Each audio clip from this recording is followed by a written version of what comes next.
Hi, I'm Debbie Moraes, and once again, this is Legal Matters, the program that's been designed to address timely, critical, and sometimes contentious issues facing businesses and consumers today. Practical solutions, legal information, straight talk on a wide variety of topics that address both your home and your work life.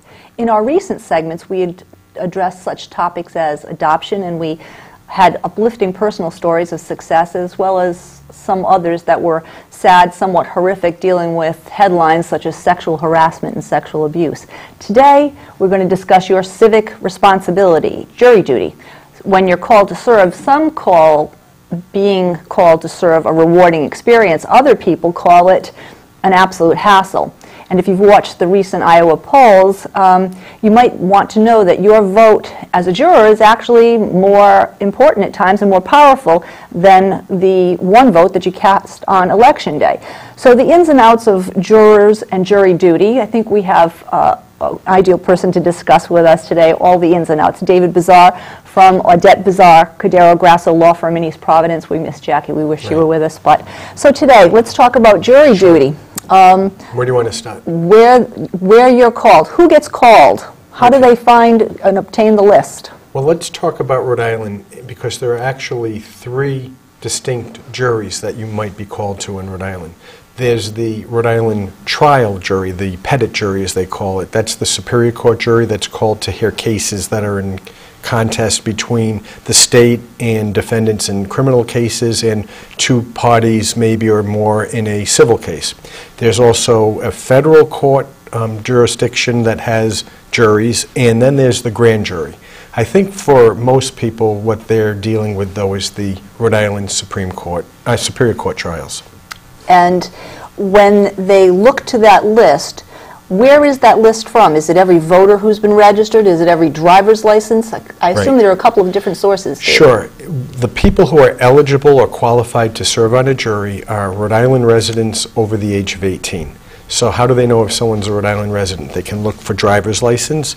They can look for people who have registered to vote. They can look at people who pay utilities and that type of things in Rhode Island. And beyond having that large universe from those sources, do they pick from the hat? I understand it's supposed to be random. Yeah, all right. So there are jury commissioners in Rhode Island for the Rhode Island Superior Court.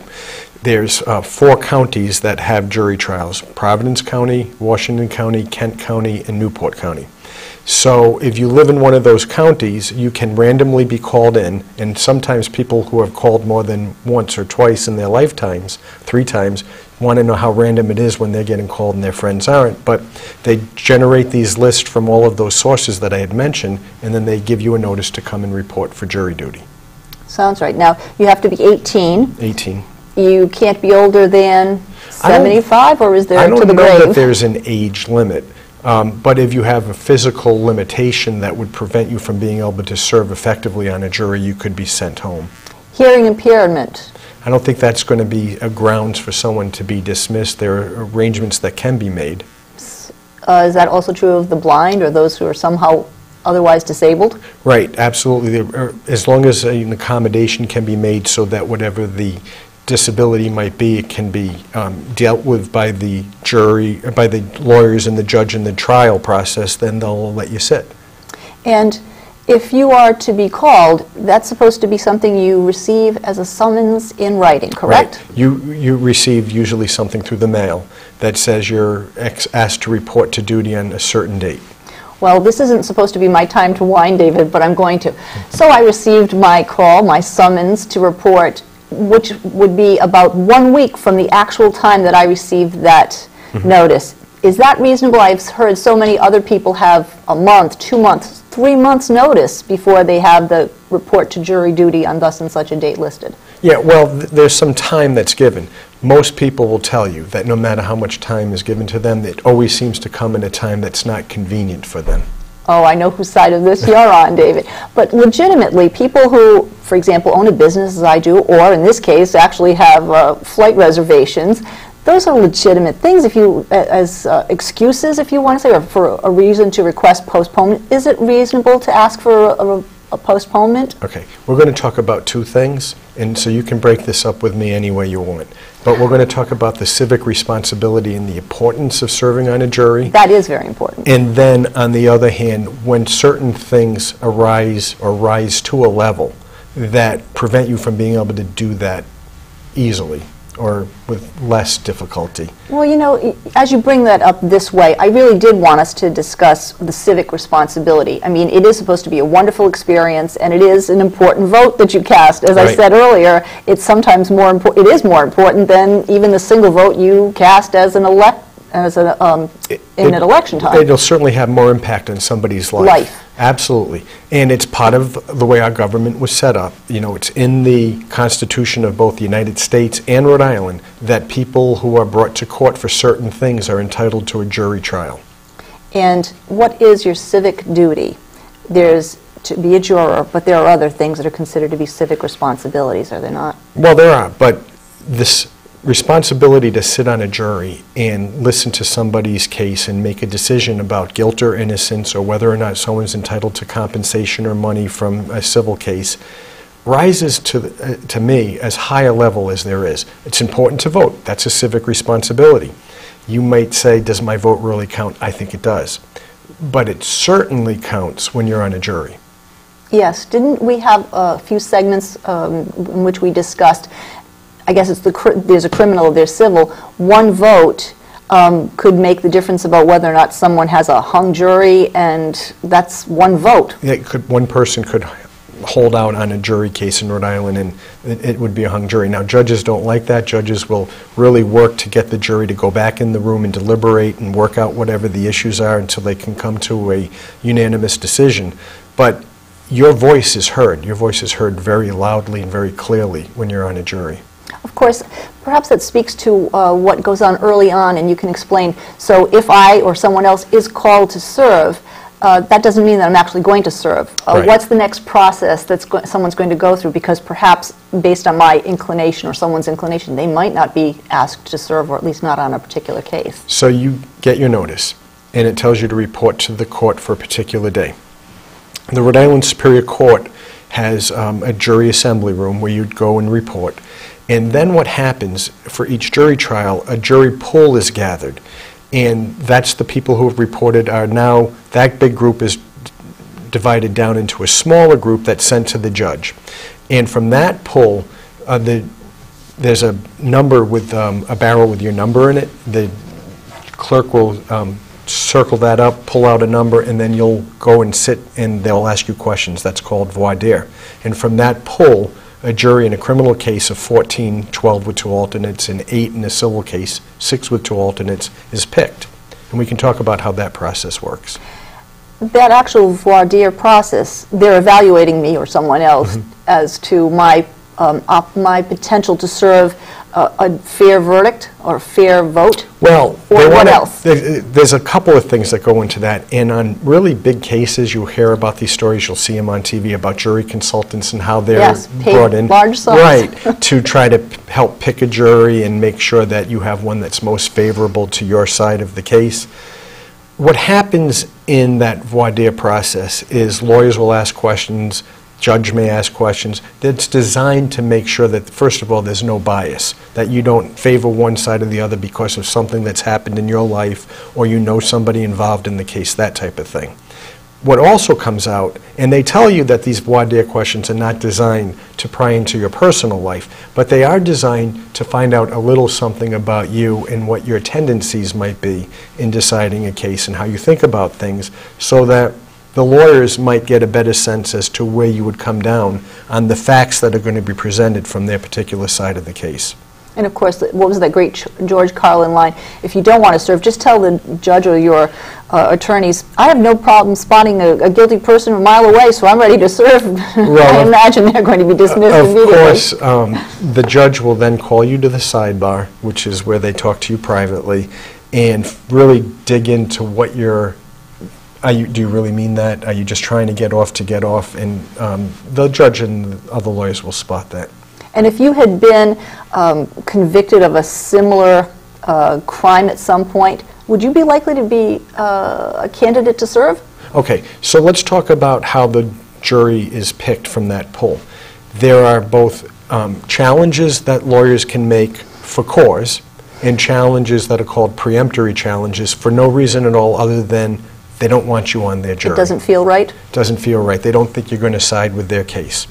So if it's an auto accident case and you've been involved in an auto accident and you received a lot of money as a result of a settlement from that, one side or the other is probably not going to want you on the case. It's probably not bias in this particular case to just challenge that person for cause, but certainly one of the lawyers might use their peremptory challenges to have you taken off of that case. And suppose you really did want to serve on that case despite what they say. Do you have any recourse? No. Once they say it's done, right, one or the other says it's done, it's done. It's done. Do you have so many dibs on refusal versus you can say no as many times as you want when you're doing the voir dire process of selection? As the lawyers? Mm-hmm. Yeah, depending on the size of the jury, criminal versus civil, you get a certain number of challenges per juror that's going to be set in your trial case. So the number is usually around 3 if it's civil, 1 for every 2 or something along those natures. You use 2, you get 1 extra one when they sit more people, and criminal, larger jury, more challenges. So when they're making that selection, if someone had been convicted or received money because of a previous crime or something that they had either served or collected from, that automatically would dismiss that person, do you think? Potentially. And would they have that as an initial question even before you came to those questions by the attorneys? Might that have been an initial screening process anyway? Depending on the type of case, if I recall correctly, in the station fire case, the judge actually put together a whole list of a series of questions in a questionnaire form that was distributed to the jury pool where they filled that out beforehand. Did you know anyone in the fire? Did you have any other involvement? Those kinds of things. And so they go through those initial questions to look for bias and maybe excuse someone before the case even starts, before the jury's even called in as a pool. Okay, I think we should go through what happens once someone is selected. Okay, you were acceptable in the sight of both lawyers. Now what happens? Okay, a couple of things. First of all, now, depending on whether it's a civil case or a criminal case, there'll be a little bit of a difference, but for the most part, on average, the trial starts. So you've gone through the voir dire, you've been seated as a juror.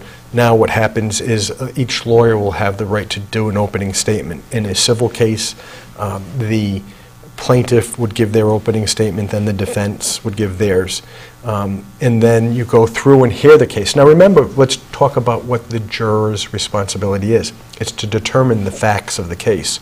So the juror is listening to the witnesses, looking at the evidence as it's presented, and the judge will instruct each day, if it's more than a one-day trial, not to discuss this case with anybody else and only listen to the case as it's presented in court. Don't watch TV, don't read the newspapers, don't go do your own private investigation. Listen to the case as it comes in.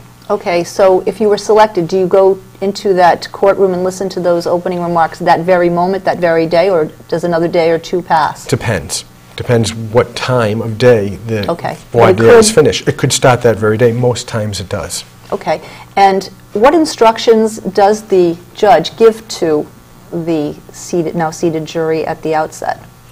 Well, at the outset, they're given a charge. They're sworn in. So you're sworn in to listen to the case and decide the case based on the facts, that type of thing. Yes. It's an oath. And then the judge gives you general instructions on how the trial is going to proceed, what your expectations are, when he wants you to report back in, that kind of things. And again, like I said, not to discuss the case or deliberate the case even amongst yourselves until the trial is finished. And suppose you have a minor or a major issue about the law, not the facts of the case. The law as it's set up doesn't make me want to find that person guilty despite the facts, better known as, you know where I'm going with this, jury nullification. It's someone's right to know that. I guess maybe, is it a juror's right or a juror's responsibility to know that before he or she is seated? The judges do not, and why don't they? They do not usually announce that or let someone know that. Right. The judge's job is to give this is now, we've completed the trial, so all the evidence has come in, the lawyers have given their closing statements, and the judge is now charging the jury. The judge's job at that point is to charge the jury on the law. On the law. On the law of that case. The law as it applies to this case. Important to know. Do you think that most jurors understand who's going to be the lead or the foreman of the jury? When is that actually taking place? Usually that happens after the trial is completed. The lawyers have given their closing arguments. The judge has given the charge to the jury. Then he picks a foreperson at that point in time. And remember, when we started, we had 2 extra people. Now, assuming that nothing's come up that we've lost a jury member from the beginning, you have to take 2 people who've sat there that whole time and remove them from the jury, the alternates. What is the typical length of a case? It depends on the type of case. A trial can, most lawyers think we can do a trial in 1 day, usually 1 or 2 days. But some trials, as you know, it can go on for weeks and sometimes, very rarely, months. Civil or criminal? Both. Both, okay. You know, a very complex medical malpractice claim where there's lots of expert witnesses and lots of information that has to get to the jury can take several weeks. And the question, I guess, on behalf of the juror is a working person. I imagine that it makes sense that you could say the case could be a day or 2, it could be weeks. What does the juror need to do in terms of his employer, who may not take too kindly to his taking that time off, or may not pay him, or may want to fire him? Go through those options. Let's go back to the beginning then. All right. The first thing is you got that notice to come in. In the old days, you used to come in and sit there and do nothing, perhaps, for 2 weeks at a time as a juror who didn't get on a jury trial. What happens now is, depending on which county it is, you're called in for 1 or 2 days. And if you don't get on a jury, you're sent home after 1 or 2 days. If you do get on a jury, what happens at the beginning of that case, one of the things the judge will tell you is how long the trial is expected to go for. Now, the length of the trial isn't usually grounds for someone not to serve. However, as you said at the beginning, I had a flight booked, I had this, I had that. If there is something that is scheduled during the potential length of that trial, you're supposed to let the judge know, and the judge will pull you to that sidebar meeting, talk to you, find out what's involved, and the judge will determine whether or not there's something that really is so important it should prohibit you from being able to serve. And it might even be children? You have young children at home? Yeah. Or no? Not usually. Okay. If other arrangements can be made easily enough. Now, a sick child at home, you know, medical issue, very, different. Very sick, very important issue like that is different. But if there's other arrangements that can be made somewhat easily, you're expected to make those arrangements. Should someone ever fear for the loss of a job because they were called? That was the second part of your question. So the Rhode Island law says that an employer cannot fire an employee who is exercising his civic responsibility by serving on a jury. And what about his loss of pay? He's willing to serve, wants to do his civic duty, maybe even wants to serve because he might like to be part of that process. However, there's a serious loss of income, perhaps. A civic-minded employer should pay the juror. They don't have to. They should. They should. Do jurors get paid whether they're in a civil or a criminal case, and how much? They don't. They have a stipend. It's a stipend. It's very little. It's not going to make up for any lost income. Yes, I do know, though, from personal experience now, that at least they'll pay for free parking in Providence. In Providence, they have a little shuttle. They'll take you back and forth to your car. If you don't have a car, they'll send you bus tokens. Well, that's good to know. And what about in Massachusetts? Obviously, this goes to Massachusetts, and when it's other states, do other states have varying lengths of time when they're supposed to be having a typical jury tour duty and even a stipend? Do they vary state to state? If we wanted to talk about the specifics of Massachusetts, we need Jackie. But they do vary state to state. They do vary state to state, and each state has both its own process for how potential jurors are selected to be brought in, and what their responsibilities are once they're brought in. There's a website for that, as they say. If someone wants to know, in Rhode Island, for example, a little bit about the process, who gets selected, who gets to be called, and who you should call if you have to pursue it or need some explanation. Right. The Rhode Island Judiciary has right on their website a very good video and a booklet that you can print that tells you what the purpose of a jury is, what the responsibilities of a juror are, and why it's important for you to serve and what to expect. It would seem that that would be something that they should probably include in that letter of summons, because if someone had not ever served before, maybe they might need a little bit of a refresher or a little bit of a tutorial about why it's important. I mean, everybody probably should know that. Did you receive a summons recently? Yes. And did it have the Rhode Island Judiciary website on it?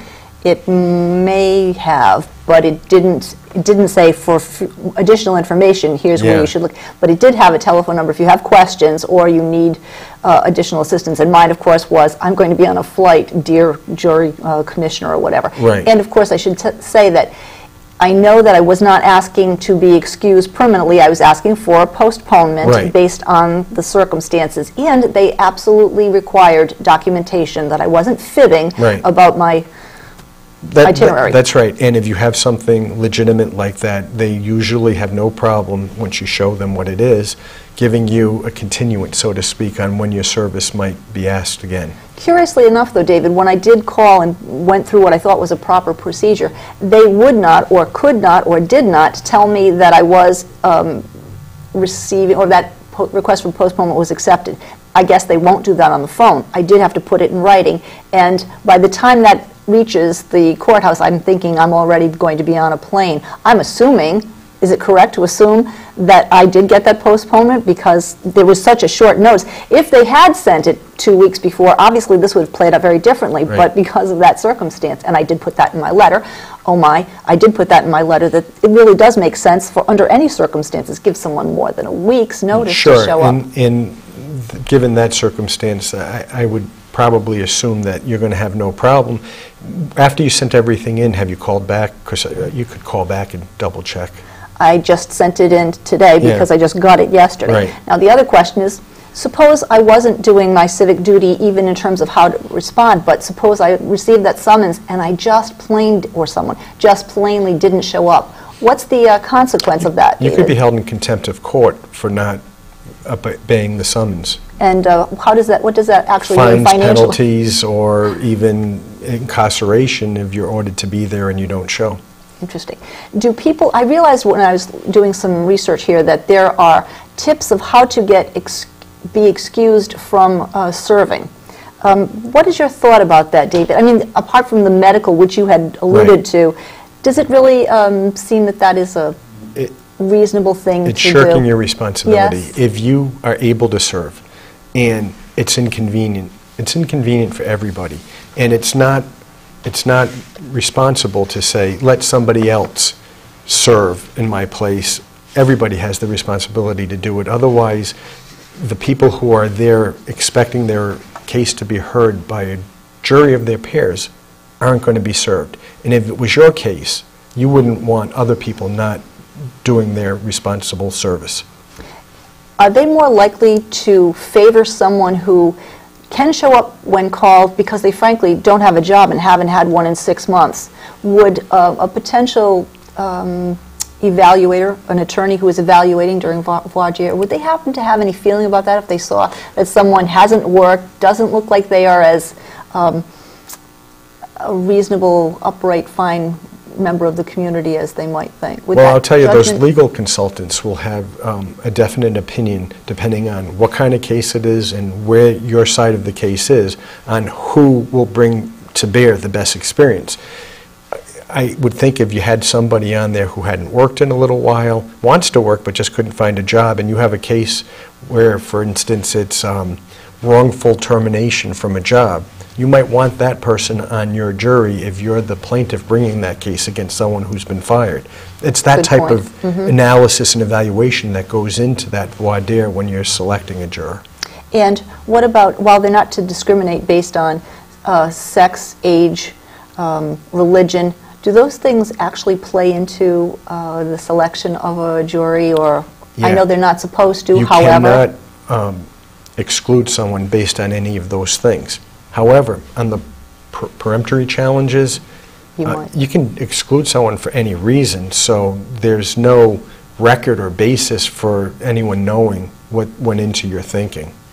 That person who is a female, for example, and doesn't feel that he or she could serve fairly, are they compelled in some way to state that during that in the voir dire? Yes. Yeah. And how do you know if someone's fibbing or not? Well, I guess it's a matter of asking certain questions that are designed to try to bring that out. And a good lawyer can get out a lot of information with some fairly innocuous questions. But every individual, you know, because you're a woman doesn't mean you might have a certain bias in a case. You really have to dig in a little bit beyond just that. That makes sense too. And for financial reasons, a business person, a sole proprietor, is that a legitimate reason to say, I really can't serve right now, Judge, but maybe in 6 months call me again, keep me on the list? Is that a reasonable plea or excuse, David? Well, I suppose if that person just started a business and I'm in the very early stages and I will be able to do it at some point in time, as long as it's not an excuse that's going to drag out and last forever, I think they'll listen to that. If it were, I'm an independent business person, I've been running my own business for 40 years and I just can't serve, well, that's not going to fly. A lame excuse. Right. Now, suppose for those who have had a very positive experience serving as a juror, is there a length of time during which they wouldn't be called again, and right. when might they be likely to be called again? The rules in Rhode Island say that once you've served, once you've been called, you know, you've gone for that Called 1 day or 2. Served? Okay. They're not supposed to call you again for a minimum of 3 years. And is that, would you know if that is true for other states as well, or you just don't know? I don't know. It varies state to Right. state. So someone should actually check that out. Right. I know we aren't supposed to be talking about jury nullification, and considering there's very little time left, I'm not going to go that route. But is it worthwhile for someone to read up about being a juror if they want to do a good job of that job when they're called? Well, like I said, Rhode Island has the video on it as well as a brochure. If you want to talk very quickly about jury nullification, here's my feeling on that. If a case is brought against somebody on a charge that the jurors don't really like what's being brought, they're probably going to find the person not guilty anyway, without setting aside the law. And without having called attention, without anyone having called attention to it. That's my feeling. I guess that's an important thing. Yeah. I think that these days more people have heard that term because there have been some very high profile cases that have brought it to the fore. We hope that this has been a helpful topic to you, and I hope that you will continue to stay tuned and listen to more about the case of legal matters, which continues. What's our next topic? We don't have one yet. That's a good question. Please, we hope that you'll remember stay tuned when we again. used to have people write in and ask questions? We should have them write in and make suggestions. Legal matters at fullchanneltv.net. Correct. We don't often say this, but we would also like to thank our producer, Jesse Dufault, at Full Channel, who's been producing for this show for several years now. It seems like 6, but I think it's only 2.5. I think it's been 2.5. Please stay tuned. The discussion continues.